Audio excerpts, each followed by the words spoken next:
Well, Mr. Grimble, I didn't expect to see you here at this hour. I am worried about Miss Lavinia, needless to say. I also thought I might learn something of interest about the investigation. This difficulty, if it persists, can do great harm to the business. Sir Bromsby and Miss Lavinia had rather strained relations, it seems. Well, Sir Bromsby and Miss Lavinia have never got on very well. Of late, their distance had grown due to the influence of several incidents. What sort of incidents, precisely? I do remember one instance in India, where Sir Bromsby attacked a friend of Miss Lavinia. He was our native cartman's son. It seems he spilled a jug full of water that was intended for Sir Bromsby to wash his face. Bromsby began cursing and thrashing the boy before his daughter's very eyes. Miss Lavinia took her friend's part and spoke to her father most rudely. The devil, you say? What occurred next? There is no one in the whole of India who would have dared address Sir Bromsby in such a manner. He stayed closeted in his office for the entire day. The next day he fired the carter. But despite these incidents, I am still sure that Miss Lavinia sincerely loved her father. I'm sorry, but I have to go. All right, as you wish. I shall remain here. I have to leave you, sirs. I need to verify certain things.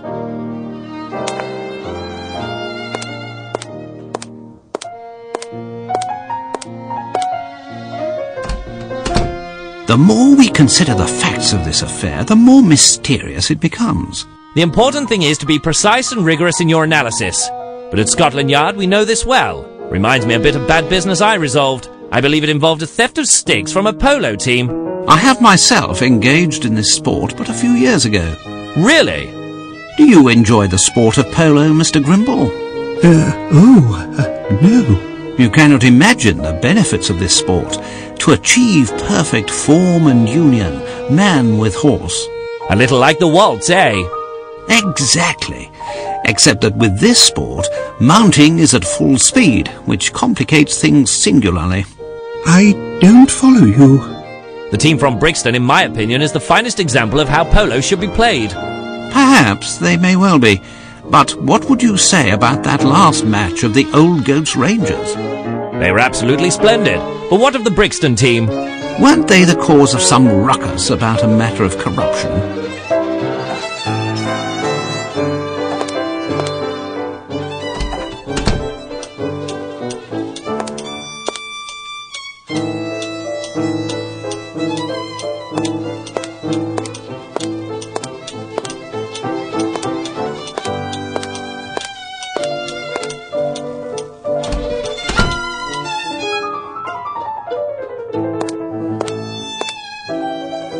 Closed.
Closed.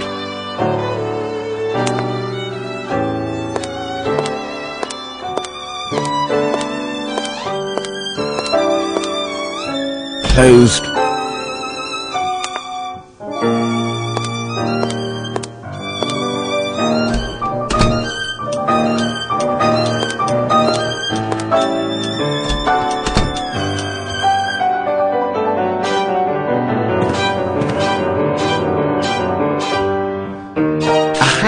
of Lavinia Bromsby. I do not favour ransacking a lady's personal property, but I think she will be understanding.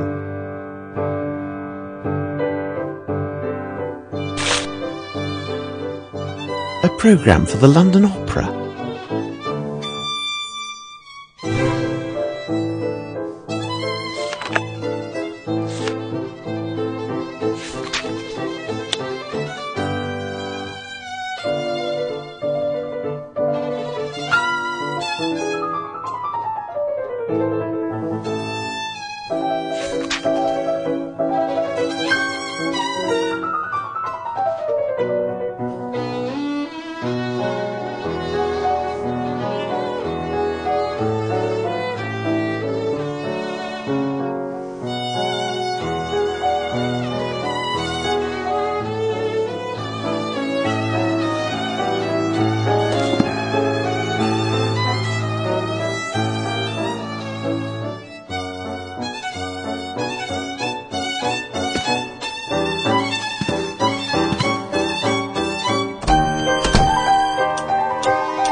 To whom does this belong?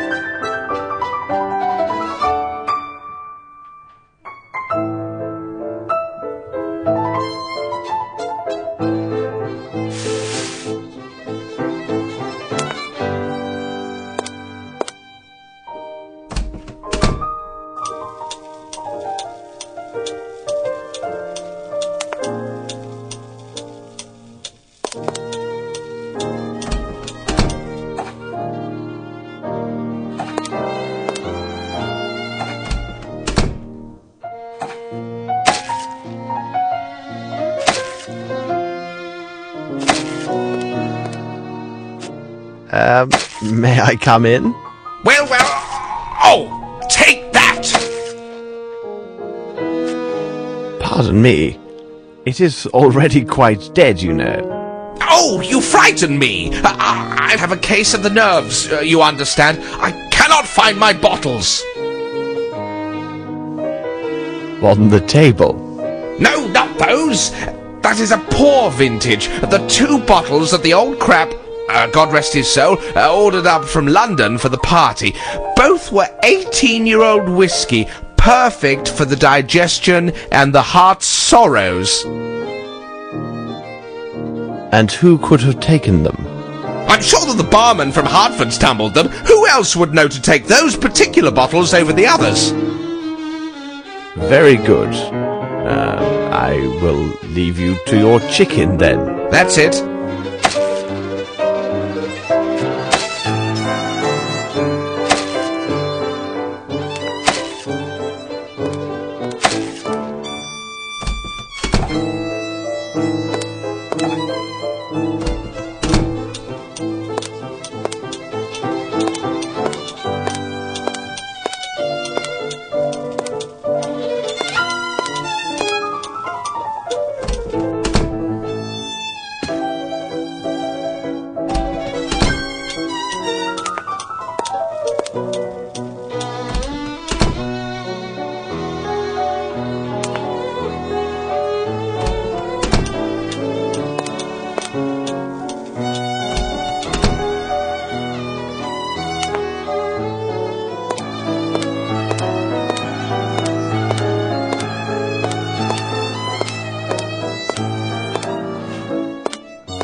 I feel quite ready to answer your questions now, Mr. Holmes. Yesterday I was not in my right senses. I do want to encourage you, on the sound advice of Mr. Grimble. He explained to me that everything my father built during his entire life may collapse unless this gossip ceases and this matter is resolved. Do you agree, Mr. Holmes? Whatever the truth is, I will reveal it. First of all, it is necessary for me to know your acts and your movements during this unfortunate event. First I attended my appearance in the powder room. Then, as my father requested, I was standing quietly just inside the ballroom. I powdered my face one last time, while everyone, including myself, was watching my father. Suddenly, I heard this noise from behind me, and then I saw my father stagger and fall. Oh, my dear Lord. So I ran to his side and found that he was dead. What was your relationship with your father? We barely saw or even wrote to one another for 6 years. But the father that met me upon my return was not the man I remembered. Something in his eyes had changed. There was a wariness there, and perhaps even some unexplained anxiety. Forgive me, but it seems Lieutenant Harrington has made himself responsible for your care. Oh, he has proved himself to be most gallant and considerate. I have no friends here, other than Mr. Grimble. Mr. Harrington neither requested nor expected any recognition for his kind interventions, and was most attentive yesterday evening. Thank you for answering my questions, miss. Oh, it is me who should be thanking you. As I mentioned to you before, if this investigation is to proceed properly, it'll be necessary to examine your father's personal documents. May we see his office? I suppose Sir Bromsby kept his papers in this drawer. Watch out! Good God! It must be one of Fowlett's inventions. Sir Bromsby mentioned he had asked his lawyer to devise security measures to protect his private documentation.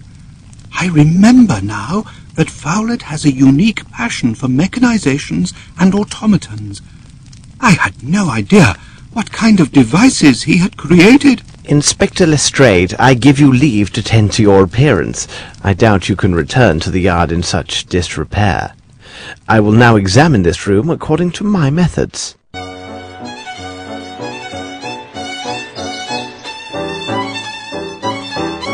page from this book has been marked. Let's examine it. The young Lavinia, with her grandfather, no doubt. I need something. A Masonic symbol, no doubt.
This bridge is quite impressive. It must have been a considerable undertaking.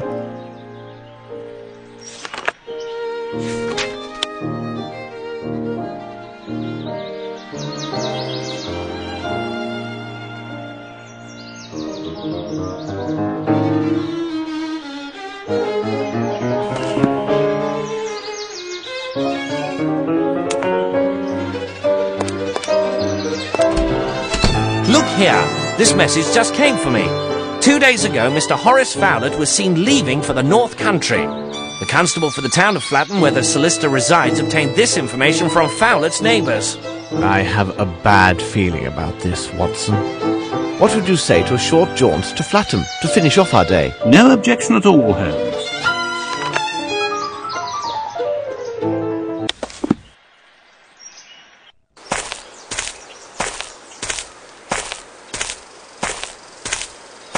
cabby? Hello, gentlemen. Constable Fletcher here. Good day, Constable. Can you help us? Yes, Inspector Lestrade of Scotland Yard wired me about your arrival and instructed me to do as I would with the Inspector himself. Would you be so good to take us to the neighbours who spoke of that night? Come with me. Here we are. Excellent! Graham, this is a detective from London. He would like to hear what Mr. Fowlett told you that night. So Mr. Fowlett left? Yes, he made his departure the day before yesterday, in the night. Not that this is the first time he's behaved in such a way. Anyway, he's not like others, and it didn't seem odd to see him leave at that hour, despite the heavy downpour. And how is he, this Fowlett? I'd call him an eccentric, you see. Not that I have anything bad to say about the man. His place is full of baubles with springs and mechanisms. There have been explosions. Yes, upon my word, explosions. But the next morning, there he'd be, always ready to wish me a good day. Did you actually see him depart? Well, a shutter on the barn had come loose and was beating about in the wind. I went out to set it straight in that moonless night. Then there he was. I saw him leaving. I shouted out, "Hey there, Mr. Fowlett!" He waved and shouted something about leaving for the north for a fortnight. Do you know where he went? I couldn't quite make him out with all the wind and rain, but it seemed to me he left on some business matter. I think a fellow came to talk to him about something. Interesting. Well, it may be nothing, but if you think that the things he has in there might explode, you should better go and check. Do you know a way into Fowlett's house? Here's the key to the door that he left with my wife. If you don't mind, I won't accompany you. I prefer to remain alive and in good health a good bit longer. You say he had a visitor? Oh, I don't know. It seems to me I saw someone at his place at nightfall. But people often visited old Fowlett at odd times. Fellows who brought him pieces of I don't know what for his contraptions. There was also a friend who often came by. I think his name was Sir Glumsby or Flomsby, but it couldn't have been him because he's much taller than the chap I saw. Good. I will go see what I can find. Wait for me here. As you wish. Yes, Mr. Holmes? Constable Fletcher, I must ask that you allow me to enter alone. Do you agree? Yes, Mr. Holmes. And now, Watson, if you could be so kind to return to the station and speak with the station master. Question him until you are satisfied that you have a detailed description of the party who took the last train to the north 2 days ago. My pleasure. As soon as you're done, please return here. Keep close watch, for I may need your assistance inside. Wait for us. All right.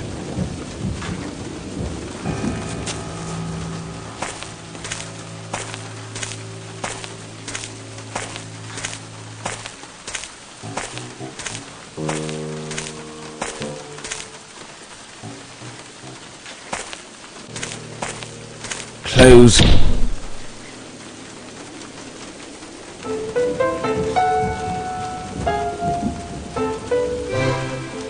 It is the pieces of the English edition of the Indian newspaper.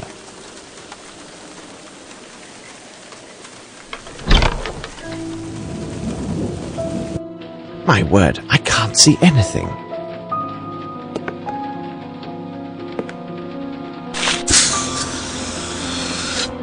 Ah, Fowlett liked his jests.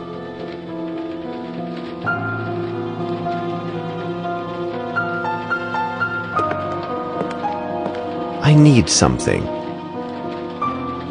I need to be cautious. These items may contain traps, such as those found in Bromsby's office.